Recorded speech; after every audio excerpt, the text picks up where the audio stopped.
Hello everyone, good evening. कैसे हो आप लोग? वेलकम है आपका मेरी चैनल पर। तो दोस्तों, आज मैं सोच रही हूँ कि मेरी पोतियाँ आने वाली हैं, तो मैंने घी गरम किया था। थोड़ा घी उसमें से निकला और थोड़ा घी रखा हुआ था। मैंने सोचा अपनी पोतियों के लिए लड्डू बना देती हूँ, क्योंकि वो नानी के घर गई हुई हैं, 15 दिन बाद आ रही हैं। तो 15 दिन बाद आ रही हैं तो उन बच्चों को तीनों को बहुत पसंद है, उनके लिए बना रही हूँ यहाँ मैं लड्डू। लड्डू बनाने के बाद में जो है, देखो मैंने चाशनी बनानी रखी दी थी आपके सामने कटोरी में। छोटे से थोड़े से थे तो इसीलिए 10-12 लड्डू बन गए। तो 10-12 लड्डू बन गए, बच्चों के लिए काफ़ी है, काफ़ी दिन तक खाएंगे। एकदम तो नहीं देती हूँ मैं, ज़्यादा मीठा सही नहीं होता है देना। और उसके बाद बनाने के बाद में मैंने, बच्चों को बहुत पसंद है, तीनों को पसंद है, तीनों ही बहुत खाती हैं, बार बार आ जाती हैं मांगने के लिए। तो यहाँ मैं बनाकर उनके लिए रख दूँगी। 10-12 बन गए थे छोटे छोटे साइज के। और यहाँ मैंने पतीली में पानी रख दिया है। देखो लड्डू बनाए हैं, गैस का क्या हाल हो गया।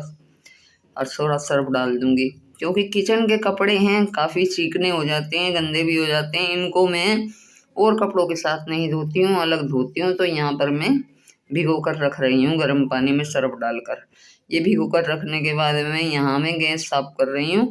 गैस काफ़ी गंदी हो गई थी, स्लिप भी गंदी हो गई थी काफ़ी। और गैस पर जो है कुछ गिर जाता है, दूध वगैरह चाय वगैरह, तो मैं बीमार रहती हूँ तो नहीं कर पाती, वो सारा जल जाता है। ये लोग उसी पे चाय बनाते रहते हैं, कुछ ना कुछ करते रहते हैं, तो वो क्या होता है कि वो जल जाता है।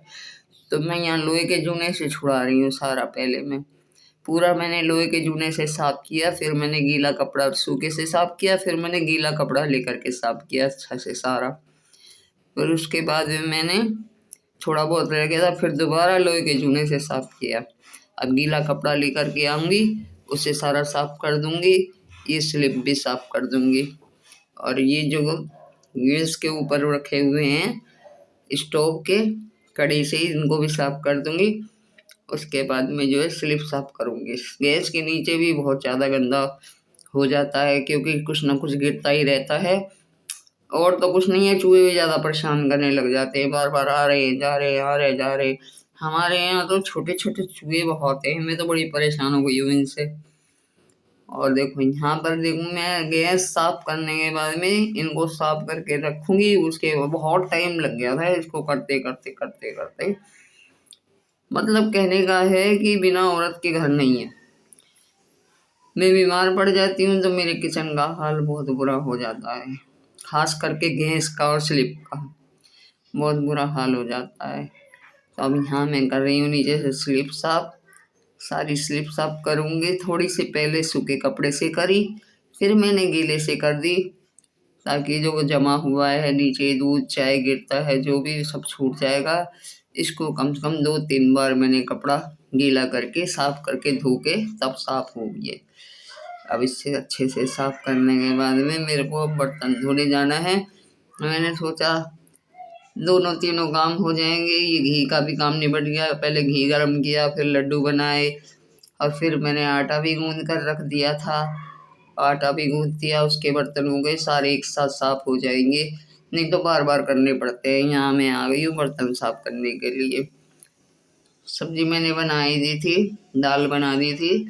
तो दाल बनाई थी तो उसका कुकर भी हो गया, बर्तन भी काफ़ी सारे निकल गए थे। मैंने कहा सब एक साथ हो जाएंगे, फिर उठेंगे तो चलो नाश्ता पानी खाना जो भी खाएंगे, लंच करेंगे जो भी। कभी कभी नाश्ता करते हैं, कभी नहीं करते, तो महंगे जो भी करेंगे नाश्ता करेंगे, जल्दी उठ जाएंगे तो नाश्ता बना दूंगी।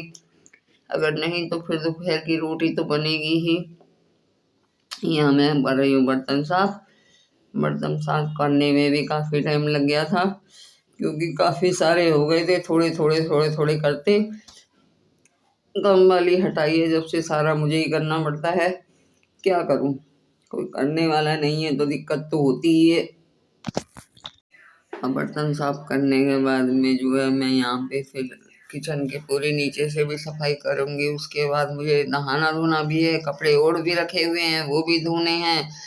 ये जो मैंने किचन के कपड़े भिगो कर रखे हैं, पहले तो इसको धोऊंगी, बहुत टाइम लग जाएगा। और जो और रखे हुए हैं वो अलग धोऊंगी, क्योंकि मैं ना तो मशीन में धोती हूँ ये रोटी के कपड़े, और ना ही वैसे भी हाथ से धोती हूँ, तो भी अलग ही धोती हूँ। तो क्योंकि अच्छा नहीं लगता है और कपड़ों के साथ में धोना मन नहीं करता है। तो काफ़ी टाइम लग गया मुझे ये सब निपटाते निपटाते, कम से कम भी 2 घंटे लग गए थे मुझे ये सब निपटाते निपटाते निपटाते निपटाते इसको। फिर मेरा इतने कपड़े धोने लग गई थी। फिर मैं कपड़े धोने के बाद मैं फिर नहाने चली गई। नहा करके आई तो फिर जो है मेरी हिम्मत नहीं होती फिर रोटी बनाने की। मैंने बेटे को बोला, मैंने आटा गूंथ रखा है, रोटी बना दूं? तो बोला रहने दो, तुम थके हो, मैं बाहर से ही ले आता हूँ। वो बाहर से ही ले आया था, क्योंकि मैं कपड़े धो लेती हूँ ना, कुछ ज़्यादा भी नहीं थे, 4-5 जोड़े थे बस मेरे ही। और वो रोटी के कपड़े आपके सामने मैंने धो ही दिए थे। फिर भी मुझे इतनी थकावट हो गई, पता नहीं क्यों। अब बच्चे घर में हैं नहीं तो दिल भी नहीं लगता है, नहीं तो वो होते हैं तो और भी ज़्यादा बर्तन निकलते हैं। क्योंकि बच्चे तो आपको पता है कि एक बर्तन में तो खाते पीते नहीं है। ज़रा सा पानी पिया, सिंक में डाल दिया, ज़रा सा कुछ खाया, सिंक में, मतलब अलग अलग पानी 10 बार पियेंगे तो 10 बार ही 10 गिलास निकलेंगे। बच्चों का तो यही होता है, ये इसीलिए मन भी नहीं लगता उनके बिना, परेशान भी बहुत करती हैं। लेकिन चलो कोई नहीं, ये भी किसी किसी के नसीब में होता है। बच्चे परेशान करते हैं, कहते नहीं है मक्खी में ही भिनकती हैं जहाँ गुड़ होता है। तो हमारे बच्चे हैं तो मन भी तो इन्हीं से लगता है। अब ये चले गए हैं तो ऐसे घर खाने को आता है, लगता है घर में कोई रहता ही ना हो। अब वो कल आ रही हैं तो कल देखना घर में चहल पहल होएगी। मुझे गुस्सा भी आता है, तंग भी करती हूँ, मैं डांटती भी हूँ, प्यार भी करती हूँ, लेकिन उनके बिना रहना भी बड़ा मुश्किल है। बहुत बुरा लग रहा है, घर में कोई भी नहीं है, अच्छा भी नहीं लगता है। कहने को हम 4 लोग हैं, दोनों बच्चे हैं, दोनों बेटे हैं मेरे, हम दोनों हस्बैंड वाइफ हैं, फिर भी पता नहीं क्यों बच्चे तो बच्चे ही हैं, शोर शराबा तो वही करते रहते हैं। आगे हम बड़े तो क्या ही शोर शराबा करेंगे। अब ये दूध का बर्तन है, पहले लोहे के जूने से साफ किया, फिर उसके बाद साबुन से साफ किया। लोहे के जूने से जब तक साफ ना करो तो होता नहीं है। अब इसलिए फिर पहले लोहे के जूने से साफ करना पड़ता है। लोहे का जूना जो है बहुत जल्दी घिस जाता है, क्योंकि बहुत ज़्यादा चीज़ें रगड़नी पड़ती हैं इससे, तो इस वजह से।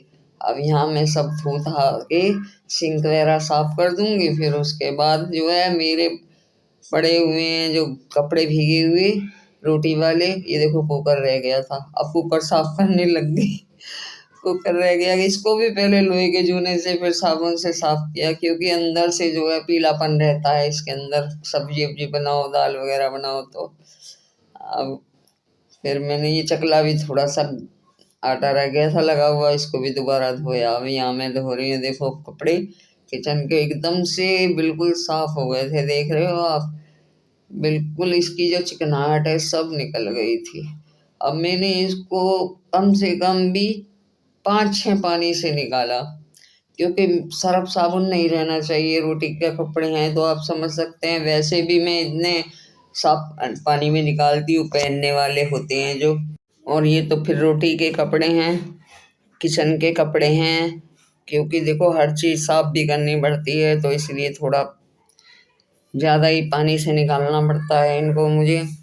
और बाकी और भी कपड़े मैं जो है ऐसे 4-5 पानी में से निकालती हूँ, देख लेती हूँ हिसाब, उसी हिसाब से। और एक ये दूसरी बात ये भी है कि इनको मैंने इसलिए धो दिया था, मशीन में तो सुखाऊंगी नहीं, हाथ से ही धो के और ऐसे ऊपर डाल दूंगी। धूप निकल रही थी तो मैंने कहा सूख भी जाएंगे, इसलिए जल्दी धोने लग गई थी। और दूसरे कपड़े भी मैंने हाथ से धोए थे, वो भी मैंने ड्रा नहीं किए, वो भी ऐसे डाल दिए थे। मैंने कहा वो भी सूख जाएंगे, लेकिन वो मैंने बाद में धोए थे, पहले किचन की पूरी क्लीनिंग करने के बाद ऊपर नीचे से तब धोए थे। अब ये मैंने 4-5 पानी से निकाल दिए, अभी एक बार और निकालूंगी। अब इसको निकालने के बाद में मैं यहाँ रख दूंगी, फिर उसके बाद ये सारा सूख कपड़े से साफ कर दूंगी। देखो यहाँ से सब साफ कर दूंगी। अब काम वाली होती है तो वो इतना साफ नहीं करती थी, वो तो बस बर्तन भी ऐसे धो के चली जाती थी और इतना पानी वेस्ट करती थी।